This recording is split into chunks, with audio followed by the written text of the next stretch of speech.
सोलंकी के मंदिर में जलाभिषेक के बाद मंदिर का हुआ शुद्धिकरण। समिति के लोगों ने किया गंगा जल से शुद्धिकरण। अखिलेश यादव का बीजेपी। यूक्रेन में कुछ ऐसा हो रहा है कि बाइडेन को बहुत जल्द बुरी खबर मिल सकती है। सबसे बड़े खतरे की घंटी खुद जेलेंस्की ने बजाई। जेलेंस्की ने साफ कह दिया है कि अब नेटो के बस का कुछ भी नहीं है और इसकी सबसे बड़ी वजह है उत्तर कोरिया की सेना, जो पुतिन की फौज के साथ कंधे से कंधा मिलाकर इस वक्त लड़ रही है।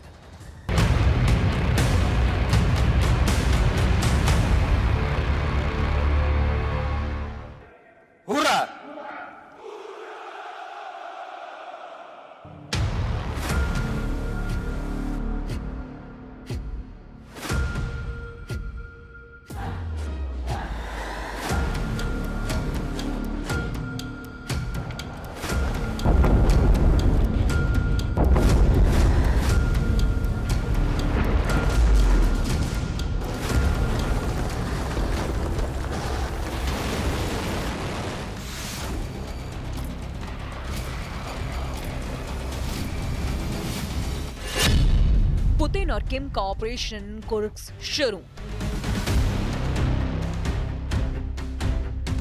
पिछले 3 महीनों से अचानक रूस के राष्ट्रपति पुतिन और उत्तर कोरिया के सुप्रीम लीडर किम के तेवर यूक्रेन जंग को लेकर पूरी तरह से बदल चुके हैं।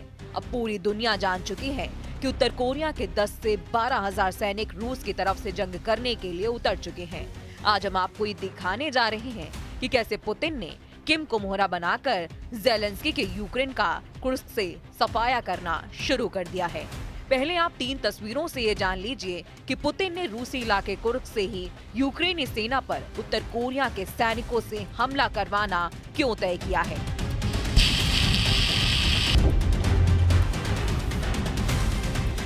इन 3 तस्वीरों में कुर्स्क में यूक्रेन की तबाही और बर्बादी की कहानी छिपी है। हम आपको बता दें, यूक्रेन इसी साल 6 अगस्त 2024 को रूस के कुर्स्क इलाके में घुसकर रूसी सेना और इलाकों पर हमला किया था। उस वक्त यूक्रेन के नए सेना प्रमुख जनरल कर्नल ओलेक्सेंडर सिरस्की ने दावा किया था कि कुर्स्क से ही रूस की हार शुरू हो जाएगी।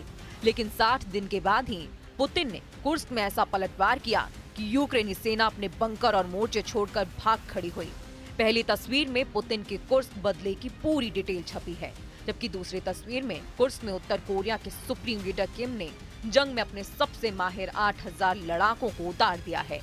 यानी पुतिन के किम के लड़ाकों को इसलिए कुर्स्क में उतारा है ताकि जेलेंस्की, बाइडेन और नेटो के 32 देशों के राष्ट्र प्रमुखों को ये दिखाया जा सके कि जिस रूसी इलाके कुर्स्क पर यूक्रेनी सेना ने नेटो के हथियार और सैनिकों के बल पर हमला किया था, उस कुर्स्क से रूस उत्तर कोरिया के साथ मिलकर यूक्रेन का सफाया कर रहा है। पुतिन और किम का कुर्स्क से डबल अटैक। नक्शे पर नजर गड़ाए जेलेंस्की ये समझने और जानने की कोशिश में है कि किम और पुतिन के डबल अटैक से कैसे निपटा जाए। अभी जो हालात चल रहे हैं उसके हिसाब से यूक्रेन के लिए बड़ा मुश्किल है कि वो नेटो के दम पर रूस और उत्तर कोरिया के सैनिकों का एक साथ मुकाबला कर पाए। खुद जेलेंस्की नेटो और पश्चिमी देशों पर भड़क रहे हैं।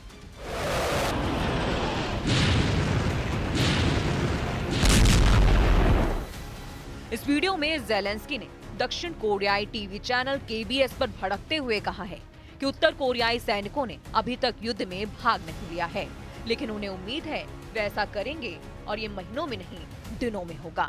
जेलेंस्की ने यहाँ तक नेटो और पश्चिमी देशों पर आरोप लगाते हुए कहा है कि पुतिन पश्चिम की प्रतिक्रिया की जांच कर रहे हैं और मेरा मानना है कि इन सभी प्रतिक्रियाओं के बाद पुतिन निर्णय लेंगे और टुकड़ी बढ़ाएंगे। पुतिन के इस प्लान के खिलाफ पश्चिम की प्रतिक्रिया एकदम शून्य है।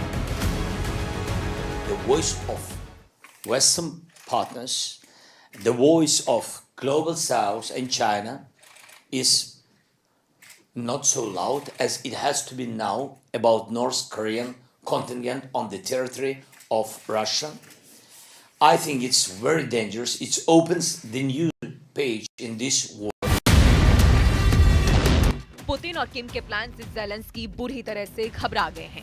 हालात ये हो गए हैं कि जेलेंस्की को लग रहा है कि रूस के जिस कुर्स्क में उसके सैनिकों ने 400 वर्ग मील और 100 रूसी गांवों पर कब्जा किया है, उन इलाकों में अब रूसी सेना उत्तर कोरिया के खूंखार सैनिकों के साथ मिलकर हमला कर देगी और ऐसे हालात में यूक्रेन के सैनिकों के सामने सिर्फ एक रास्ता बचेगा, वो है रूस के कुर्स्क से मैदान छोड़कर भागो। इधर उत्तर कोरिया के सुप्रीम लीडर किम जोंग उन ने पूर्वी तट से समुद्र की ओर इंटरकॉन्टिनेंटल बैलिस्टिक मिसाइल दागी की है, जिससे दक्षिण कोरिया के साथ साथ यूक्रेन के भी होश उड़ गए हैं। उत्तर कोरिया ने मिसाइल ऐसे वक्त में दागी है जब दक्षिण कोरिया के साथ उसके संबंधों में तनाव है और उसने काफी आक्रामक रुख अपनाया हुआ है। इस परीक्षण के बाद उत्तर कोरिया के नेता किम जोंग उन ने कहा है कि देश ने परमाणु हथियारों के इस्तेमाल के लिए एक मजबूत स्थिति हासिल कर ली है। किम का इशारा यूक्रेन और दक्षिण कोरिया दोनों के लिए था। वहीं दूसरी तरफ ये खबर भी है कि दक्षिण कोरिया के कम से कम 3 जनरल इस वक्त रूस के पूर्वी इलाके में पहुंच चुके हैं। यूक्रेन की खुफिया एजेंसी ने दावा किया है कि उत्तर कोरिया के 3 टॉप जनरल रूस की तरफ से जंग करने के लिए रूस पहुंच चुके हैं। यूक्रेन की रक्षा खुफिया एजेंसी ने 24 अक्टूबर को टेलीग्राम पर बयान देते हुए कहा है कि उत्तर कोरिया के 3 जनरल और 500 अफसर रूस पहुंच चुके हैं या फिर पहुंचने वाले हैं। वहीं उत्तर कोरिया का कट्टर दुश्मन दक्षिण कोरिया की खुफिया एजेंसी का दावा है रूस में 12,000 उत्तर कोरियाई सैनिक पहुंच चुके हैं। वहीं अमेरिका और पश्चिम देशों का अनुमान है कि रूस में कम से कम 3,000 उत्तर कोरियाई सैनिक पहुंच चुके हैं। जापान के क्योडो न्यूज ने भी 24 अक्टूबर को दावा किया है कि उसे यूक्रेनी सैन्य खुफिया इकाई से पता चला लगभग 2,000 उत्तर कोरियाई सैनिक यूक्रेनी सीमा के पास पश्चिमी रूस में तैनात किए जा चुके हैं। We believe that the DPRK has sent approximately 10,000 soldiers in total to train in eastern Russia, and that these troops will probably augment Russian forces near Ukraine over the next several weeks. A portion of those soldiers have already moved closer to Ukraine towards Russia's Kursk Oblast near the border with Ukraine, approximately a couple thousand, with a smaller number already present in the Kursk region.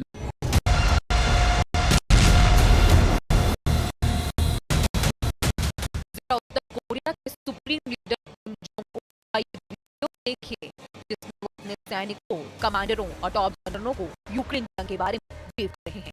किम को साफ तौर पर देखा जा सकता है कि parade का निरीक्षण करने के बाद किम उन टॉप जनरलों और कमांडरों के बीच में मौजूद है उसकी तरफ से यूक्रेन से जंग करने के लिए निकल चुके हैं। किम एक टेबल पर नक्शे पर अपने टॉप जनरलों को कुछ समझा रहे हैं। दावा किया जा रहा है कि किम जोंग उन ये प्लान अपने कमांडर और जनरलों को समझा रहे हैं। जो प्लान पुतिन ने किम को बताया था। तस्वीरों में साफ तौर पर देखा जा सकता है कि किम एक वॉर ग्रुप में एक टीम के साथ मौजूद हैं जो यूक्रेन पर हमला करने जा रही है।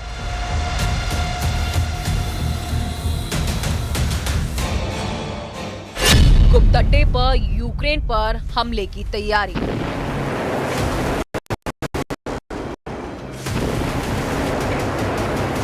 रूस और उत्तर कोरिया के सैनिक मिलकर यूक्रेन पर कई जगह हमला कर चुके हैं और कई इलाकों पर हमला करने जा रहे हैं।